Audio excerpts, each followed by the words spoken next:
दोस्तों, आपका NL overseas में स्वागत है। ये वीडियो करीब 3 बजे के आसपास बन रही है रात के, क्योंककि thank you for your support and trust कि आप मुझे कॉल कर रहे हैं, मैसेजेस कर रहे हैं। मैं कोशिश मेरी यही है कि मेरा गला बैठ गया, सच बताऊं, इतनी कॉल्स आ रही हैं कि मैं आपको रिप्लाई दे रहा हूँ। और जिनको रिप्लाई जा रहा है प्लीज़ कमेंट में बोलना कि मैं सच बोल रहा हूँ या झूठ बोल रहा हूँ। रात को इवन अगर बात करूँ तो भी 3 बजे भी बंदों से चैट हो रही है और मैं सब इंटरेस्टेड हैं, मैं सबके साथ कर रहा हूँ। इसमें कुछ प्रूफ्स भी दिखाऊंगा, साथ में कुछ क्रिटिकल कमेंट्स आ रहे हैं, उनके भी रिप्लाई मैं यहाँ पे देना चाहता हूँ। क्योंकि देखिए, मेरा काम ट्रांसपेरेंसी का है, मैं ट्रांसपेरेंसी के साथ चल रहा हूँ। ऑफकोर्स मुझे पता है मैं कांटों का ताज पहन रखा है, मुझे पता है दिक्कतें आएंगी। तो उसी को जब जब मुझे क्रिटिज्म मिलेगा मैं डेफिनेटली उस वीडियोज़ के थ्रू क्रिटिज्म लेके आऊँगा कि मेरे पास क्या क्या क्रिटिज्म कमेंट्स आ रहे हैं इसराइल्स को लेके। काफ़ी लोग फेक कह रहे हैं, ये सारी चीज़ें, मैं सारी चीज़ें अपने काउंटर्स भी दिखाऊंगा। और ऐसा नहीं है कि बनावटी, आप चाहोगे तो आप वीडियो में जाके देख लीजिएगा।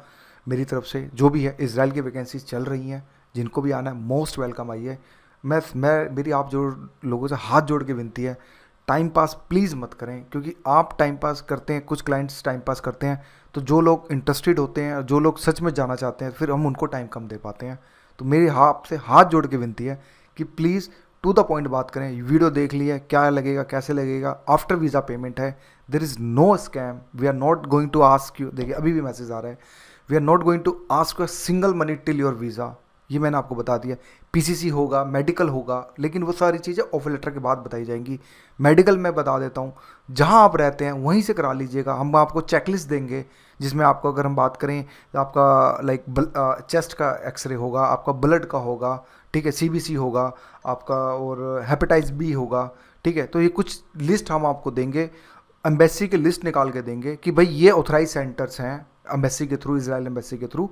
प्लीज़ आप अपने एरिया में ढूंढिए और आप वहाँ से करा के हमें पीडीएफ दीजिए। बस हमें यही चाहिए, इसके अलावा कोई स्कैम नहीं। या कोई फ्री में काम कर रहा है उसकी ना मत मारो, रिक्वेस्ट है। कुछ एजेंट्स भी हैं, मैं मानता हूँ, लेकिन मैं उनसे हाथ जोड़ के पोलाइटली बोल रहा हूँ कि रिक्वेस्ट है भाई, ये काम आफ्टर वीज़ा मैं कर रहा हूँ, प्लीज़ इस कहानी पे ट्रस्ट करें। सबके ऑफर लेटर आएंगे। मैं आपको आज, मैं अब देखिए 3 बजे मैं सो जाऊंगा वीडियो टाइमलाइन में लगा के। ये वीडियो शायद हो सकता है 9 साढ़े 9 बजे सुबह आएगी। फिर उसके बाद मैं आपको शाम को खुद दिखाऊंगा कि ऑफर लेटर जनरेट है, आ रखा है। आपको क्रॉस चेक करना है, आप क्रॉस चेक किए, हमें कोई दिक्कत नहीं है यार। जो काम ऑनेस्टी के साथ काम करता है ना, उसको कोई दिक्कत नहीं आती। अब टू द पॉइंट पे आते हैं। मैंने एक वीडियो बना रखी थी इसराइल को लेकर, अर्जेंट वैकेंसी को लेकर, general helper in hotel industry construction warehouse. मेरे पास लोग आते हैं कि बोलते हैं कि सर नहीं, मुझे होटल इंडस्ट्री वेयर हाउस में जाना है। भाई मैं नहीं हूँ, मुझे जैसे कमांड मिलेगी आगे से मैं वैसे ही काम करूँगा। अब आपको तीनों में से कहीं एक जगह लगना पड़ेगा। कहने का मतलब ये है कि आप ऐसे जनरल हेल्पर जा रहे हैं, अब आपकी किस्मत, आप कंस्ट्रक्शन में जाएं, होटल इंडस्ट्री में जाएं, वेयर हाउस में जाएं, मुझे नहीं पता, मैं सच बता रहा हूँ। तो टफ काम भी हो सकता है, ईजी काम भी हो सकता है, डिपेंड करता है। लेकिन सच बताऊँ, सैलरी देखो, 1,30,000 मैंने आपको मिनिमम सैलरी बताई है। बट सच बताऊँ, मैं आपको ऑनेस्टली बताऊँ वीडियो में, यार कम से कम 1.5 लाख कमा लोगे। लेकिन मैं अपनी तरफ से कमिटमेंट 1,30,000 की देता हूँ कि नहीं यार, मेरी मिनिमम कमिटमेंट रहेगी। कल को वहाँ जाके आप ये ना बोले कि यार एजेंट मेरा गलत निकला, उसने इतनी सैलरी बताई, इतनी आई। क्योंकि देखो एजेंट है यार, गालियाँ तो पढ़नी है, चाहे हम 100% काम करें, 99% काम करें, 80% गालियाँ तो पढ़नी है। एजेंट का काम ही यही है, गालियाँ खाना। लेकिन फिर भी मैं पोलाइट हूँ कि ठीक है यार, मैं अपनी तरफ से ऑनेस्टी तो दिखा रहा हूँ। ये एक बहुत बड़ी बात है। अब देखो क्या है, मेरे 2 ऑफिस अब स्टार्ट होने वाले हैं। मेरा जो, अगर बात करें, मेरा सेकंड ऑफिस मेरे घर में बना रहा हूँ मैं। पहले सोचा था उत्तम नगर के मेन रोड पे बना लूँ, लेकिन मुझे समझ नहीं आ रहा कि जब मेरे पास घर है तो मैं क्यों ना घर पे बनाऊँ। जब लोग उत्तम नगर तक आ सकते तो मेरे घर तक क्यों नहीं आ सकते। 2 किलोमीटर का तो डिस्टेंस है, तो आ जाएंगे, सिंपल सा बात है। मेरे देखो, मेरे उत्तम नगर में 3 घर हैं। एक हाउस नंबर 6 है, जिसको हम प्लॉट नंबर 6 कहते हैं, एक 67 है। ये दोनों, ये और ये कहाँ गया, ये वाला, ये रेंट पे चलते हैं। रेंट का मतलब ये कि भाई हम लोग भी किराया थोड़ा बहुत कमा लेते हैं, आप समझ रहे हो। दिल्ली में रहते हैं, ऑफकोर्स क्रैप से तो इनकम हो जाती है। ये मेरा पर्सनल घर है, प्लॉट नंबर 6। तो आपको प्लॉट नंबर 59 पे आना है। वहाँ लिखा है, बोर्ड पे लिखा है अरोड़ा निवास। और ऐसा नहीं कि हमने कोई बोर्ड लगा रखा है, बकायदा टाइल वाला बोर्ड है, जो आप देखोगे खुद बोलोगे नहीं यार, पुराना पुराना घर है, कोई दिक्कत वाली बात नहीं है। तो मैं सेकंड ऑफिस अपने बनाने जा रहा हूँ प्लॉट नंबर 59 में। हाँ, विकास नगर एक्सटेंशन, बालाजी रोड, उत्तम नगर। लैंडमार्क होगा अम्बा डेयरी। उत्तम नगर ईस्ट मेट्रो स्टेशन उतरना है, वहाँ पे ऑटो चलते हैं लोकल, 20 रुपये किराया लेगा, अम्बा डेयरी छोड़ देगा। वहाँ पे किसी से भी पूछ लेगा अरोड़ा जी के घर जाना है, सिंपल सी बात है। वो आपको, वो हो सकता है आपको हाउस नंबर 6 बोलेगा, हाउस नंबर 6 पे होगा तो आपको 59 पे भेज देंगे, कोई दिक्कत वाली बात नहीं है। समझ आ गया। तो ये क्यों, एक ये मेरा इंडस्ट्रियल एरिया वाला है, ये यहाँ पे सेल्स टीम बैठती है, आप समझे मेरी बात को। जो लोग आते हैं क्लाइंट टू क्लाइंट विजिट करते हैं, ऑफिस ही आना चाहते हैं, आइए, लाइसेंस है, सारी चीज़ें हैं, सब दिखाएंगे, कोई दिक्कत वाली बात नहीं है, बिल्कुल ट्रांसपेरेंसी के साथ काम कर रहे हैं। अब आते हैं, देखो इस साल का ये कैंडिडेट नंबर 7 है, X7 का मतलब हमने, विशाल जी हमारे X7 है, आज ही की चैट है ये। देखो टाइमिंग देखो, अर्जेंट बेस पे है सर, 10 बजे 10:11 पे कॉल किया सर, डन सर, एक बार चेक कर लो, उनकी फाइल बना के दी, लॉक कर दूं सर, इन्होंने बोला सर बिल्कुल सर, मैसेज रिकॉर्ड करके भेजा है sir, your file has been locked, और ऑफर लेटर के लिए 25 से 30 दिन का आपको वेट करना है। प्लीज़ विशाल सर, आपसे मैं रिक्वेस्ट करूंगा कि आप प्लीज़ एक बार कमेंट करना कि मैं जेन्युइन बोल रहा हूँ और आपका पासपोर्ट ऑन द वे है, आपको पता है, और मैंने आपसे बात करी है, प्लीज़ अगर आप ऑनेस्ट हैं तो प्लीज़ एक बार मैसेज जरूर कीजिएगा, ठीक है। ये बात हो गई। अब देखो कमेंट क्या आ रहा है क्रिटिकल, मेरे पास इस तरह कमेंट आ रहा है, ये चितरंजन विश्वाल नाम का है, इनका ID 32 है। Dear guys, don't pay single rupees and passport sure it is a scammer. अब मैंने देखो पोलाइटली वे में क्या लिखा है, mister Chittaranjan sir, when we ask the money, हमने कब किससे पैसा मांगा? यार ओपन कमेंट है, करो ना, कोई दिक्कत नहीं, दूध का दूध पानी का पानी हो जाएगा, कोई इशू नहीं है यार। अगर मेरे पे बात आ रही है तो ठीक है, इट्स ओके। लेकिन ट्रांसपेरेंसी के साथ जब मैं काम कर रहा हूँ, डंके की चोट पे कर रहा हूँ, घर पे काम कर रहा हूँ, दुनिया तो ऑफिस ले लेते, ऑफिस 10,000 में मिल जाता है भाई, लेकिन हम घर पे क्यों बना रहे हैं? क्वेश्चन एक ये भी तो होना चाहिए कि भाई मैं एक लौता एजेंट पूरे इंडिया का, मैं घर पे क्यों मैं अपना ऑफिस, मतलब काम चल रहा है, 4 दिन में ऑफिस तैयार हो जाएगा, तो उस कंडीशन में मैं क्यों बना रहा हूँ? क्योंकि भाई मेरा काम ओरिजिनल है, काम नहीं हुआ पासपोर्ट ले जाओ, खत्म, कोई किचकिच नहीं, कोई पिचकिच नहीं, कोई 2,000 टोकन मनी नहीं देनी, 3,000 टोकन नहीं, कोई दिक्कत नहीं है, ले जाओ, काम नहीं हुआ ले जाओ यार, ठीक है, कम से कम एटलीस्ट ये तो रहेगा, ये मेरा काम नहीं हुआ, मेरे बंदे ने जो है मेरा पासपोर्ट वापस कर दिया, दैट्स इट।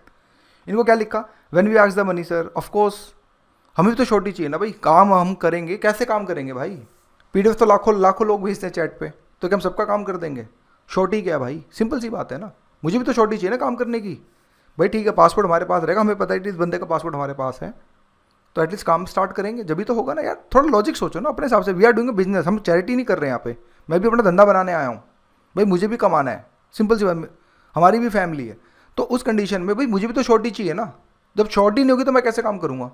दुनिया लाखों PDF भेजती है, ओमान से भेजती है, कुवैत से भेजती है, कतर से भेजती है, सऊदी से भेजती है, जॉर्डन से भेजती है, तो क्या सबका काम कर दूंगा? मैंने किए, मैंने 2 केस किए, मेरे 2 केस कराए के, उन्होंने एडवांस डाला है, क्योंकि पासपोर्ट तो है नहीं उनके पास, तो क्या करेंगे इस केस में? सर एडवांस डाल दीजिए, उन्होंने डाला है, ठीक है, थोड़ा नहीं थोड़ा डाला, विश्वास तो हुआ, हाँ सर एडवांस डाला बंदे ने, तो काम क्यों नहीं होगा? तो भाई ये सब चीज़ है ना, तो फाइल तो दुनिया भेजती है, तो फाइल पर क्या हम काम करने लग जाएंगे? इतना टाइम है हमारे पास?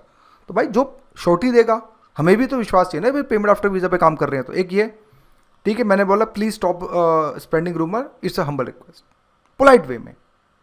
सेकंड, इनका केस भी बताऊंगा, छोटू राम का केस क्या हुआ था, मैं किल पहले इन्होंने बोला, where is your office, first update your office address, we are not foolish, without licence, no one interested to apply, सब फेक है, चोर है, इन्होंने ये लिखा। मैंने क्या लिखा, इनको रिप्लाई दिया, try to come at office at Noida 62, ठीक है, we have licence and everything, if you want to visit kindly visit at NL overseas, 9th floor पे, सारी चीज़ें दे दी, और इवन देखिए, और you can come to my home, plot number 59, Vikas Nagar extension, Uttam Nagar, New Delhi, please stop spending rumour. Plot number 59 देखना है यहाँ पे, और मैंने आपको यहाँ पे क्या दिया है, प्लॉट नंबर 59। कुछ गलत किया? कोई गलत नहीं किया, ठीक है। अब आते हैं, अब देखो छोटू राम जी का केस क्या था। ये थे जब इससे पहले हमारे पास इजराइल के लिए वैकेंसीज आई थी, तो उसमें टाइल मैसन चाहिए थे, टाइल मैसन नहीं है। इन्होंने बोला कि ठीक है सर 3:30 तक हो जाएगा, बाकी देखते हैं, इन्होंने ये बोला कि देखते हैं, तो हमने बोला ठीक है सर, एक बार काम कीजिए, आप एक बार ऑफिस विजिट कीजिए। ऑफिस विजिट हुई, इनसे करीब 1 घंटा बात हुई हमारी, ये बताएंगे, खुद बताएंगे भाई। जब हमने इनको 4.5 लाख की कोटेशन दी थी, अब मैं खुल के बोलता हूँ, 4.5 लाख की कोटेशन दी थी, भाई नहीं होता, इतना मार्जिन नहीं होता, तुम क्या सोच रहे हो कि हम करोड़ों रुपये कमा लेंगे? भाई हमें तो आगे देना होता है ना, सिंपल सी बात है भाई, जो क्लाइंट है उसको तो देना होगा ना, फ्री में कोई नहीं करता काम। तो यार हमें भी अगर 5% नहीं बचेगा तो हम फिर इतनी मेहनत, इतनी सरदर्दी, रात के 3-3 4-4 बजे वीडियो में क्यों बना रहा हूँ? थोड़ा लॉजिक सोचना यार, 5% तो एटलीस्ट बनना चाहिए ना भाई, इतनी सरदर्दी ले रहे हैं, सारी रिस्पॉन्सिबिलिटी ले रहे हैं, कोई भसड़ हो जाए तो उस भसड़ के भी जिम्मेदार हम ही होंगे, तो भाई 5% तो बनता है ना भाई, हमारा भी परिवार है, सिंपल सी बात है। अब ये बोल रहे हैं कि नहीं सर मैं 4 कर दूंगा, मैंने बोला सर नहीं हो पाएगा, मैंने आपको ऑलरेडी लास्ट रेट दिया है, ठीक है, उस कंडीशन में नहीं 4, तो सर उस कंडीशन में अब आप आधा घंटा हो गया, अब हम क्या करें? ठीक है सर आप एक काम करो, मेडिकल करा लो, हमने बोला, समझदार के लिए इशारा काफ़ी होता है, अब इनडायरेक्टली तो मना करेंगे नहीं, ठीक है सारा मेडिकल करा लीजिए पहले, फिर देखते हैं। तो उनको भी समझ आ गया कि भाई मेडिकल तो होता नहीं पहले इंटरव्यू के पहले तो फिर इनडायरेक्टली तो आदमी को कुछ ना कुछ तो बोलना पड़ेगा ना। तो यही सब चीज़ें बोले। अब डायरेक्टली मना करेंगे अच्छा नहीं लगता यार, मन टूटता, बंदा बहुत दूर से आया है। अगर ये बजट बढ़ाते तो डेफिनेटली केस क्यों नहीं होता। हमने भी तो 30,000 कम किए थे ना। चलो ठीक है यार, कुछ तो मिल रहा है, हम सोचते हैं चलो कोई बात नहीं, कुछ थोड़ा बहुत ही सही, कोई बात नहीं, कुछ तो आ रहा है। लेकिन जब ये खुद बोल रहे हैं कि नहीं मैं 4 से ऊपर नहीं दूंगा, तो भाई कैसे हो जाएगा। 4.5 लाख में आपको लास्ट कोटेशन दे दी, भाई 50,000 तो भाई हमारे भी ऑफिस का खर्चा है, स्टाफ है, पूरी सेल्स टीम बैठी रहती है, पूरा मैनेज करती है। उस कंडीशन में तो उस कंडीशन में मैं क्या कर सकता हूँ आप बताओ ना। 5% की गेम होती है टोटल, अब उसमें भी इतना, चलो मैं 5% जगह 3% भी कम करते 2% पे आ गया, 2% भी ना मिला फिर बेकार है ना भाई। खुद सोचो सर। देखो मैं ये नहीं कह रहा दोस्तों, देखो आप लोग खुद हैं यार, आप ही धंधा करो और आप मेरी जगह लेके देखो, आपको खुद आंसर मिल जाएगा यार। अगर आपको 2% भी ना मिला आप काम करोगे, फिर इतनी सरदर्दी पालोगे, कौन पालेगा भाई। सिंपल सा लॉजिक है। तो उस कंडीशन में देखो मैंने यहाँ पे पूरी चीज़ लिखी है, यही चीज़ मैंने जो आपको बताई, मैंने यही चीज़ इनको ये भी लिखी है कि यही कहानी थी। तो ये चोर, एक चीज़ और, इन भाई साहब ने हमने कौन सा पासपोर्ट ले लिया छोटू राम जी से, ना पासपोर्ट लेना, सिंगल पैसा लिया। तो सर हम कहाँ से चोर हो गए आप बताइए। ना मैंने पासपोर्ट लिया, ना इनका मैंने एक एडवांस एक पैसा लिया, तो भाई मैं चोर कैसे। इंक्वायरी करने आए थे, नहीं क्रैक हुई डील, इट्स ओके, होता है, 10 में से 2 केस जाते हैं वापस, कोई दिक्कत नहीं है, नहीं बनती किसी के साथ गांठ हमारी। तो भाई क्या करें, किसी का पैसे लिया, कोई रजिस्ट्रेशन फॉर्म भरवाया, कोई उसके पैसे 2,000 रुपये, आप जाओ ना कि दूसरी कंसल्टेंसी में, सीधे मुँह बात नहीं करते भाई, हमें नहीं पता क्या। जाओ पहले 1,000 रुपये वहाँ डिपॉजिट करो, 10,000 डिपॉजिट करो, जब जाके आपकी फाइल ट्रांसफर करेंगे।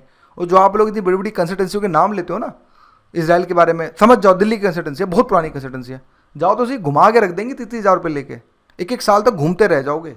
हमें पता है ना भाई रियलिटी, हम दिल्ली वाले हैं, हम लोग को सारी रियलिटी पता है, कहाँ से क्या काम होता है, कहाँ से क्या काम होता है, सारी चीज़ें पता है।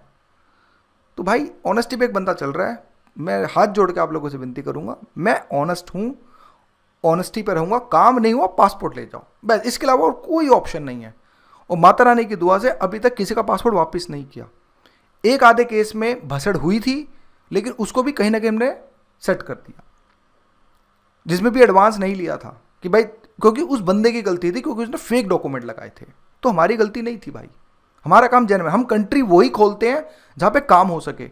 मैं क्यों मना करता हूँ कि भाई स्लोवाकिया मत जाओ और कहीं और मत जाओ भाई, इसमें क्या नाम है, वर्क परमिट हर एक यूरोप का निकल जाएगा, लेकिन भसड़ आती है वीएफएक्स डेट पे। मैं क्यों सी क्रोशे चिल्लाता हूँ भाई, क्योंकि मुझे पता है मैं क्रोशे की डेट निकाल लूँगा, इंडिया से निकल जाती है। लेकिन क्यों मैं स्लोवाकिया, स्लोवेनिया, हंगरी, चेक रिपब्लिक, भाई इनमें पागल बनाने वाला काम है। आपको ना लोग 2.5 लाख में भी बेच देंगे, जाओ कराओ, कोई दिक्कत नहीं है भाई, तुम्हारे बाप का पैसा है, मेरे बाप का थोड़ा है। लेकिन सच्चाई भी सुनो, वर्क परमिट, ऑफर लेटर सब निकल जाएगा। मैं इंटरनेशनली लोगों से बात करता हूँ, बिलीव नहीं, आ जाना नंबर दिखा दूंगा, लेकिन वो भी ये कहते हैं कि सर दुबई की वीएफएक्स दे देंगे, थाईलैंड की दे देंगे। तो भाई मैं पागल हूँ क्या, मैं धंधा करने बैठा हूँ, अपने क्लाइंट को थाईलैंड भेजूंगा, 1 लाख रुपये तो वो एक्स्ट्रा हो जाएगा, जो मेरा मार्जिन नहीं है इतना। तो फिर कॉमन सेंस पे चलो, रिक्वेस्ट है करो क्रिटिकल, यार कमी है, सब में कमी है, मेरे में भी कमी है भाई, मैं भी एक इंसान हूँ, पर प्लीज़ ये रूमर मत फैलाओ, फेक है वो है। अब तो मैं घर से काम करने जा रहा हूँ 4 से 5 दिन के बाद, और डंके की चोट पे बोलूँगा, घर से कर रहा हूँ, आ रहा हूँ, जिसको पुलिस बुलानी बुलाओ, कोई दिक्कत नहीं है अगर गलत काम करूँ तो। लेकिन मैं ऑनेस्ट हूँ, मैं सच्चाई के साथ काम कर रहा हूँ। नहीं हुआ पासपोर्ट ले जाओ, खत्म, किच नहीं चाहिए। जाओ कभी चंडीगढ़ में टीका लगाते हैं 50-50 हज़ार का, हमारे पास लोग रोते हैं आके कि सर 50,000 मांग लिए, 50,000 रजिस्ट्रेशन फीस कर ली। हम तो यार पे आफ्टर वीज़ा में कर रहे हैं, क्या स्कैम करेंगे खुद सोचो यार। पे आफ्टर वीज़ा इसलिए कि भाई क्लाइंट ज़्यादा मिल जाते हैं, हमें पता हमारा काम जेन्युइन है, हमें पता चलो अभी नहीं 3 महीने के बाद पैसे आ जाएंगे, बस हम ये सोच के चलते हैं। तो दोस्तों ये थी जेन्युइनिटी के साथ मैंने बात करी है। आई होप कुछ भी अगर मैंने गलत बोला हो तो I am really sorry for this इन 2 guys as well as for Chitandar sir as well as Chhotu Ram sir. लेकिन सर मैंने भी अपना पक्ष रखा ना, आपने अपना कमेंट में रखा, मेरा भी हक है, I have also rights, constitution से मुझे भी राइट्स दिए हैं भाई, आर्टिकल नंबर 12 से लेकर 35 तक के जो हमारे फंडामेंटल राइट्स है, तो हमें भी हक है भाई, मेरे भी तो राइट्स पता है ना। तो उस कंडीशन में सर रिक्वेस्ट है आपसे, प्लीज़ रूमर मत फैलाइए, बस मेरी ये हाथ जोड़ के विनती है, और मेरी कुछ नहीं सर, क्रिटिसिज्म कीजिए, कोई दिक्कत नहीं है, हम उस क्रिटिसिज्म को लेंगे, सुधारेंगे, पॉजिटिविटी लाएंगे, कोई दिक्कत नहीं है, पर प्लीज़ इस तरह के फुलिश टाइप के क्रिटिसिज्म मत कीजिए ताकि हमें भी हर्ट हो। क्योंकि सच पे चलना, दुनिया क्रोशे को 3 महीना बोलती है, बेचती है, 3 महीने में करा देंगे। मैं एक लौता आदमी हूँ, 8 महीने बोल के चलता हूँ, क्यों बोलता हूँ भाई, और मैं सैलरी मिनिमम ही क्यों बताता हूँ, मेरे चुल मची पड़ी है क्या? क्योंकि भाई मेरा बंदा वहाँ जाए तो उसको ये रहे कि उसके दिमाग में चीज़ें सेट रहे, बंदे ने मिनिमम बोला था लेकिन मुझे उससे ज़्यादा मिल रही है, तो मेरा क्लाइंट खुश होगा, मुझे बिजनेस देगा। मेरी फिलॉसफी ये है सिंपल। मैं अपनी फिलॉसफी को नहीं तोड़ूंगा, चैनल बंद कर दूंगा, कंसल्टेंसी बंद कर दूंगा, कोई दिक्कत नहीं, किराया आ रहा भाई दिल्ली में, गुजर बसर हो जाएगा, कोई दिक्कत नहीं है। लेकिन मुझे पॉजिटिविटी रखना अपने आप को, दैट्स इट, कि काम मैंने ऑनेस्टी के साथ करना है। Thank you and thank you for watching my video.